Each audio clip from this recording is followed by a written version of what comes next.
भोंदू खरात प्रकरणात चाकणकरांची चौकशी सुरू आहे। गेल्या 1.5 तासापासून रुपाली चाकणकरांची एसआयटी चौकशी सुरू आहे। नाशिकमध्ये एसआयटी कडून रुपाली चाकणकरांची गेल्या 1.5 तासापासून चौकशी होते।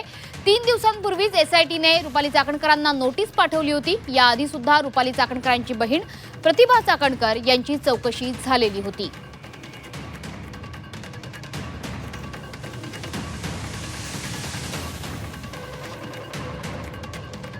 रुपाली चाकणकर यांची एसआयटी कडून चौकशी केली जाते। भोंदू अशोक खरात प्रकरणात आता रुपाली चाकणकर या एसआयटी समोर चौकशी करता दाखल झालेल्या आहेत।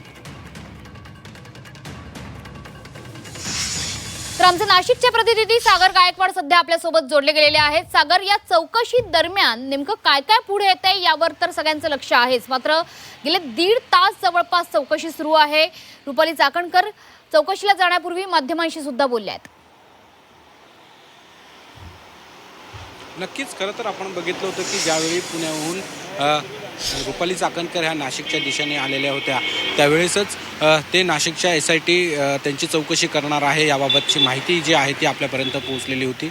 1.5 तास खरं तर ह्या सगळ्या चौकशी दरम्यान होताना आपल्याला पाहायला मिळतं आहे। या 1.5 तासाच्या कालावधीमध्ये काही माहिती बाहेर पडताना मिळते, ज्यामध्ये शिवनिका संस्थांचे जे काही आर्थिक व्यवहार असेल, कारण ते देखील या विश्वस्त या संस्थेवरती होत्या, यामुळे त्याची चौकशी करताना आत्ता एसआयटी करताना आपल्याला पाहायला मिळत आहे। कारण ही जी संस्था जी आहे या ठिकाणीच हे सगळ्या भोंदू अशोक खरातचे काळे कारनामे जे आहेत ते होताना पाहायला मिळालेले होते आणि त्यानंतरच हळूहळू जी माहिती बाहेर पडत होती की त्यानंतरच जी महिलांचा जो अत्याचार होता, जे एसआयटीकडे 8 गुन्हे दाखल झालेले आहेत त्याची या ठिकाणी चौकशी करण्यात आलेली होती। आता जर बघितलं तर हे सगळी शिवनिका संस्थान असेल, त्याचबरोबर ती अशोक खरात याची या ठिकाणी चौकशी झाल्यानंतर रुपाली चाकणकरांची चौकशी होताना पाहायला मिळते। सगळे आर्थिक जे व्यवहार आहेत ते याबाबतची काही लिंक ही रुपाली चाकणकरांबरोबर आहेत का याबाबतची चौकशी होताना पाहायला मिळते।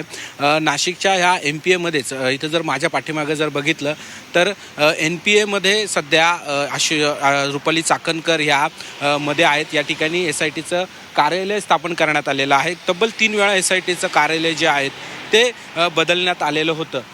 आता पुन्हा एकदा हे एसआयटीचं कार्यालय ह्या NPAमध्ये ठेवण्यात आलेलं आहे। हे पोलीस अकादमी आहेत, या ठिकाणी हे एसआयटीचं कार्यालय स्थापन करण्यात आलेलं आहे आणि या ठिकाणी सध्या रुपाली चाकणकर यांची तब्बल 1.5 तासापासून चौकशी सुरू आहे। ही चौकशी मध्ये नेमकी काय काय माहिती बाहेर पडणार हे देखील महत्त्वाचं असलं तरी तब्बल 3 ते 4 तास ही चौकशी चालणार असल्याची माहिती आता प्राप्त होत आहे। कारण अनेक महत्त्वाच्या ज्या बाबी आहेत जे भोंदू अशोक खरात आणि एसआयटी चौकशी सध्या सुरू आहे आणि गेले 1.5 तास एसआयटी समोर रुपाली चाकणकर माहिती देत आहेत। शिवनिका संस्थेच्या विश्वस्तपदी होत्या रुपाली चाकणकर, त्यामुळे त्या दृष्टीने सुद्धा या चौकशीला अतिशय महत्त्व आहे। धन्यवाद सागर, दिलेल्या या सविस्तर अपडेटबद्दल।